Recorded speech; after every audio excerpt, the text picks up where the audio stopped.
بالعلم بل بالأدب تنال أعلى الرتب فعش حياة العلماء وطرق صنوع. بزرگوں، عمر رضی اللہ تعالی عنہ ایک مرتبہ جیسا کہ آپ کی عادت تھی کہ آپ اپنی خلافت کے زمانے میں مدینے کی گلیوں میں لوگوں کے احوال پر نظر رکھتے، لوگوں کی حالت کو دیکھتے کہ میری رعایا کا حال کیا ہے، لوگ کیسے ہیں، ان کی ضرورتیں کیا ہیں. تو رات میں عمر رضی اللہ تعالی عنہ نکلتے، اور عمر رضی اللہ تعالی عنہ ایسے ہی ایک رات نکلے کہ آپ ایک گھر کے پاس پہنچے تو وہاں پر گھر کے اندر تلاوت ہو رہی تھی، قرآن مجید کی تلاوت ہو رہی تھی. عمر رضی اللہ تعالی عنہ وہیں رک گئے. جب وہ رک گئے وہاں پر تو اندر سے سورہ طور کی تلاوت ہو رہی تھی، اور وہ شخص تلاوت کر رہے تھے وَالطُّورِ وَكِتَابٍ مَّسْطُورٍ فِي رَقٍّ مَّنشُورٍ وَالْبَيْتِ الْمَعْمُورِ وَالسَّقْفِ الْمَرْفُوعِ وَالْبَحْرِ الْمَسْجُورِ إِنَّ عَذَابَ رَبِّكَ لَوَاقِعٌ مَا لَهُ مِن دَافِعٍ. تو یہ آیت جیسے ہی عمر رضی اللہ تعالی عنہ نے سنی، یہ آیت جیسے ہی انہوں نے سنی إِنَّ عَذَابَ رَبِّكَ لَوَاقِعٌ مَا لَهُ مِن دَافِعٍ، کہ آپ کے رب کا عذاب آنے والا ہے اور اس کو کوئی ہٹانے والا نہیں ہے. تو عمر رضی اللہ تعالی عنہ جن کو اللہ کے رسول صلی اللہ علیہ وسلم نے جنت کی بشارت سنا دی، عشرہ مبشرہ میں ہیں، اور ابو بکر رضی اللہ تعالی عنہ کے بعد امت کے اندر سب سے افضل ہیں، ان کی حالت یہ ہوئی کہ اس آیت کا ان پر ایسا اثر ہوا کہ وہ گھر واپس آئے، اور اس کے بعد 1 مہینے تک وہ بیمار رہے. اللہ اکبر، 1 مہینے تک، یعنی اس آیت کا اتنا گہرا اثر کہ اللہ تبارک و تعالیٰ کے سامنے مجھے حاضر ہونا ہے، اللہ تبارک و تعالیٰ مجھ سے سوال کرے گا، مجھے جواب دینا ہے اللہ تبارک و تعالیٰ کے پاس.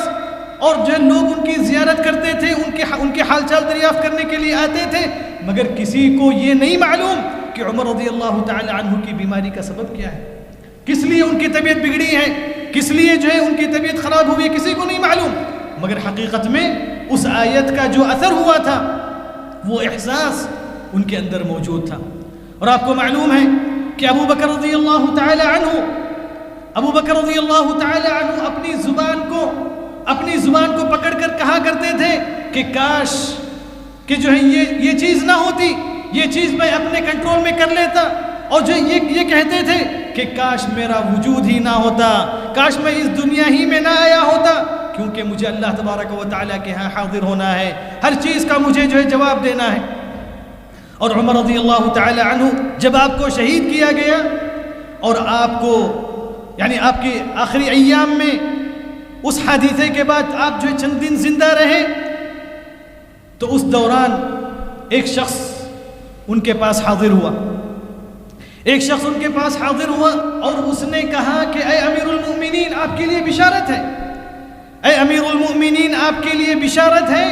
کہ اللہ تبارک و تعالیٰ نے آپ کو خلیفہ بنایا، اللہ تبارک و تعالیٰ نے آپ کے زمانے میں اتنی فتوحات عطا فرمائی کہ آپ کی مملکت یہاں سے وہاں تک پہنچ گئی، عراق فتح ہوا، مصر فتح ہوا، اور جو کئی ممالک فتح ہوئے.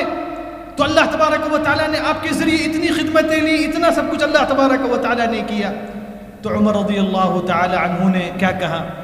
میں اللہ تبارک و تعالیٰ سے یہی امید کرتا ہوں، میرے لیے یہی کافی ہے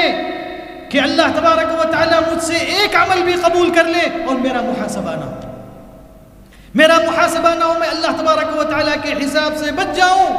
یہ نیکیاں بعد کی چیز ہے، بس میں اللہ تبارک و تعالیٰ سے بچ جاؤں، یہی میرے لیے کافی ہے. یہ عمر رضی اللہ تعالی عنہ کی بات ہے. تو یہ 10 مبشرہ کا حال ہے جن کو دنیا کے اندر جنت کی بشارت دے دی گئی. اور عثمان رضی اللہ تعالی عنہ جب آپ قبرستان جاتے تو آپ کی حالت کیا ہوتی، زار و قطار رونے لگتے، آپ کی داڑھی بھیگ جاتی رونے کی وجہ سے. وہ اللہ تبارک و تعالیٰ کے سامنے اس موقف کو یاد کرتے اور کہتے کہ یہ قبر آخرت کی منزلوں میں سے پہلی منزل ہے، یہاں پر جو کامیاب ہوا وہ اگلے مراحل میں کامیاب ہے. تو یہ اللہ تبارک و تعالیٰ کے سامنے حاضر ہونے کا احساس